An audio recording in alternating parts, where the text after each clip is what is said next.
Cuidado. No hagas ruido. ¿No lo sientes? Hay un pueblo maldito. Un pueblo al que la Iglesia expulsó. Un pueblo donde los muertos susurran y las brujas jamás se fueron. Dicen que el diablo mismo ayudó a construir su castillo en una sola noche. Que aquí se hicieron rituales oscuros, que la gente se reunió en aquelarres prohibidos, y que la Iglesia, aterrada, maldijo esta tierra para siempre. Hoy te contaré la historia del único pueblo en España que sigue maldito, del lugar donde la magia nunca desapareció, pero antes de seguir, ¿estás seguro de que quieres saber la verdad?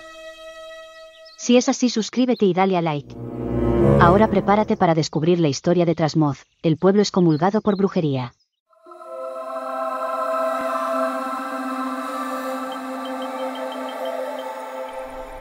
Os estáis adentrando en un territorio prohibido, un lugar donde la Iglesia nos maldijo para siempre. Un pueblo arrancado del seno de Dios, condenado a la oscuridad eterna. Bienvenidos a Trasmoz, el único pueblo excomulgado por brujería. Pero cuidado, porque aquí la brujería no es solo una historia, es una maldición que aún perdura. En lo más profundo de la provincia de Zaragoza, existe una aldea que desafió a la Iglesia, y fue condenada para siempre. Su nombre es Trasmoz.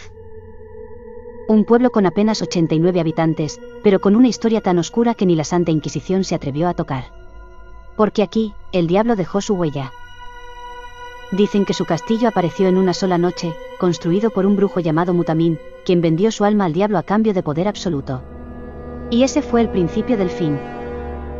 Corría el año 1255 cuando Andrés de Tudela, el abad del monasterio de Veruela, pronunció la sentencia más terrible jamás impuesta a un pueblo. La excomunión. Pero no una excomunión cualquiera, sino un ritual oscuro y desconocido, donde se recitó el Salmo 108 mientras las campanas malditas sonaban en la noche. Con cada tañido de la campana, el pueblo se hundía más en la maldición. Con cada verso del Salmo, el destino de Trasmoz quedaba sellado para siempre. Además de practicar brujería, se sabe que también había un conflicto entre el abad del monasterio y el pueblo, porque se disputaban la leña del monte de la Mata. Muchos años después, en 1511, estalló otro conflicto, y de nuevo lo provocaron los intereses del señor de Trasmoz y los del abad del monasterio de Veruela que se contraponían. Pero Trasmoz no cayó sin luchar. Su señor, Pedro Manuel Ximénez de Urrea, desafió a la Iglesia y pagó un alto precio. Los monjes del monasterio desviaron el río para secar la aldea, y cuando la corte dio la razón al pueblo, el abad, consumido por la furia, envolvió un crucifijo en un velo negro y acusó a todos de brujería. Lo que siguió fue un festín de horror, aquelarres, rituales secretos, falsificación de monedas y la llegada de brujos desde todas partes de España. En 1511, el Papa Julio II ratificó la excomunión de Trasmoz a petición del monasterio. 8 años después de la excomunión, algo imposible ocurrió. El castillo de Trasmoz, aquel bastión de leyendas y brujería, ardió en llamas en una noche sin luna. Pero aquí está el misterio. No hubo tormentas. No hubo guerra. No hubo rastro alguno de incendio provocado. Solo un fuego devorador que apareció de la nada y redujo la fortaleza a escombros. Los pocos que sobrevivieron juraron haber escuchado risas en el viento, y sombras moviéndose entre las llamas. Estos sucesos hicieron que poco a poco los habitantes fueran yéndose, y los brujos y hechiceros se fueron a Zugarramurdi, que en 1611 fue conocido por uno de los casos más grotescos y dantescos de la historia de juicios a brujas y brujos en la península ibérica. Después de este suceso de Zugarramurdi, se cuenta que muchos brujos y brujas que lograron huir y volvieron a Trasmoz, donde volvieron a afincarse, siendo de nuevo refugio de los practicantes de la magia. Pero la historia de Trasmoz no terminó ahí. En 1856, el pueblo llevó a cabo su último acto de justicia. O quizás, su último acto de barbarie. La tía Gasca, una curandera, o una bruja, fue apedreada y arrojada por un precipicio por los mismos aldeanos que una vez la buscaron para curar sus males. Dicen que en la noche de su muerte, el viento susurraba su nombre. Incluso Gustavo Adolfo Bécquer quedó fascinado por Trasmoz, escribiendo sobre sus misterios en Cartas desde mi celda. Pero entonces, ¿qué fue realmente Trasmoz? ¿Un simple pueblo rebelde que se negó a someterse a la autoridad de la Iglesia y pagó un precio demasiado alto? ¿O un enclave donde de verdad se practicaban rituales oscuros desde tiempos inmemoriales?